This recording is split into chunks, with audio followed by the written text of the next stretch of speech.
Bonsoir. Un maire satisfait, si je puis dire, celui de Courcouronnes, Stéphane Baudet, qui, hier soir, a reçu des mains de François Fillon les insignes de chevalier de l'Ordre national du mérite.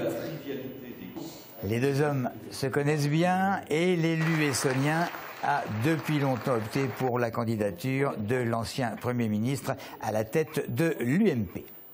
Forcément beaucoup d'émotions, à la fois l'honneur du travail, l'honneur en tout cas de la récompense du travail qui a été accompli, mais surtout un peu comme quand on gagne une élection, le sentiment d'avoir une responsabilité encore plus grande pour continuer, se retrousser les manches et puis poursuivre le travail qui est engagé.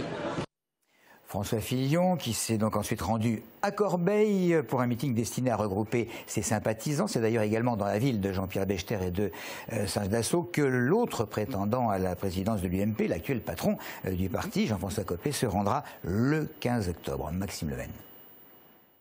Sale comble pour François Fillon mercredi soir à Corbeil-Essonnes. Bien que la campagne pour la présidence de l'UMP ne démarre officiellement que demain, l'ancien Premier ministre poursuit son tour de France des fédérations.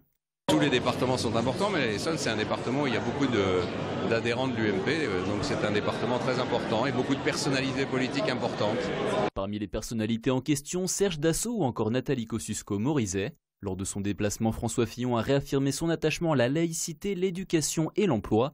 Enfin, il a indiqué ne pas vouloir se poser la question du retour de Nicolas Sarkozy tout le quinquennat, marquant ainsi une volonté d'aller de l'avant. Prochain rendez-vous pour les militants UMP le 15 octobre dans la même salle. Ce sera cette fois-ci au tour de Jean-François Copé de tenter de ravir le cœur des Essonniens. Le milliard d'euros nécessaire au lancement du Grand Paris Express et que le gouvernement n'avalise pas pour l'instant inquiète de nombreux élus. Pour obtenir un engagement de l'État, il s'agit, explique-t-on, du côté d'Europe Écologie Les Verts au Conseil régional, de continuer à mettre, je cite, la pression sur Bercy, autrement dit le ministère des Finances. Cela dit, c'est la réaction de Jean-Pierre Huchon, le président de la région Île-de-France, qui est particulièrement attendue. Un Français sur deux conscient du fait que la loi actuelle ne permet pas suffisamment d'atténuer les souffrances des malades en fin de vie. 86% des Français qui souhaiteraient d'ailleurs une légalisation de l'euthanasie qu'on dit active. Qu'en pense-t-on en Essonne? Réaction recueillie par Thibaut Romans et Tristan Guider.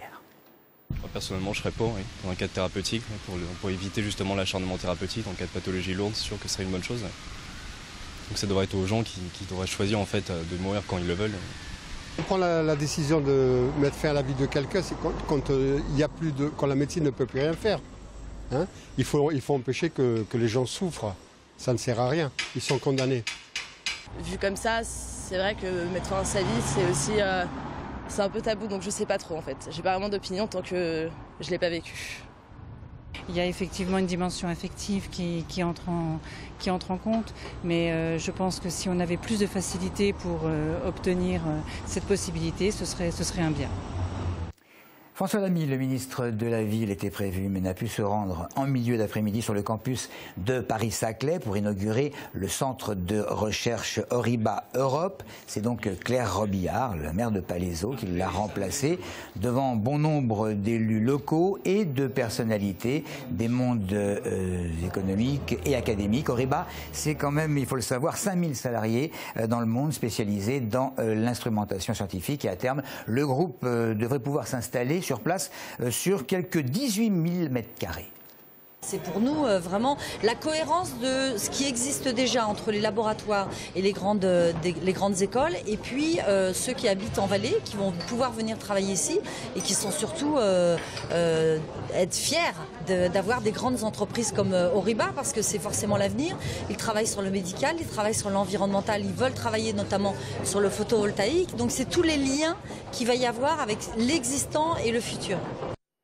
Voilà, alors faire du business avec les Japonais, c'est un exercice pas forcément évident, surtout si on ne maîtrise pas les codes culturels locaux. Pour mieux les appréhender, la CCI, la Chambre de commerce et d'industrie de l'Essonne, proposait aujourd'hui un atelier animé par un spécialiste évidemment de la question nippone.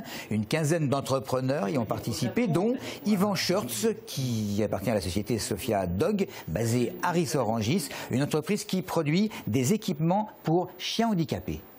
On a appris les codes de comportement des Japonais et comment dialoguer et instaurer un climat de confiance lors d'une relation commerciale avec eux. Voilà. Et c'est très très instructif.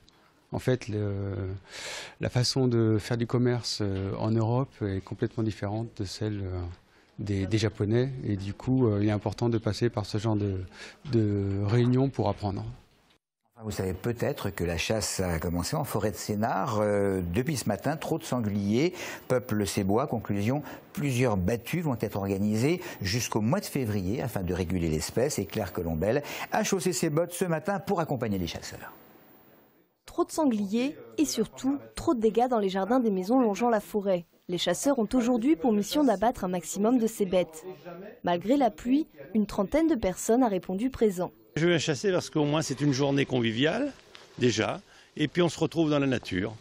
Donc à chaque mois, la nature est différente, les animaux ont des mœurs différentes, et j'adore voir les animaux, les traquer. C'est pour ça d'ailleurs que je suis traqueur avant d'être tireur, mais je sais faire les deux.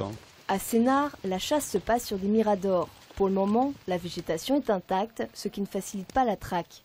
Quelques animaux circulent quand même à proximité des chasseurs, mais pas question de tuer n'importe quel chevreuil, seulement ceux avec des cornes, ni n'importe quel sanglier. On évite la bête de tête, c'est-à-dire la bête qui gère la compagnie, les laisse fuiter, et puis après c'est tout. Après on peut tuer tout le reste. De toute façon, pour être efficace, il faut pas trop se poser de questions, il faut respecter juste le minimum. Peu de bêtes au début de la battue, mais beaucoup à la fin. Au final, la chasse aujourd'hui a plutôt été bonne pour un début de saison. L'année dernière, à peu près 280 sangliers avaient été abattus et 140 chevreuils. C'est tout pour aujourd'hui. Merci de votre attention.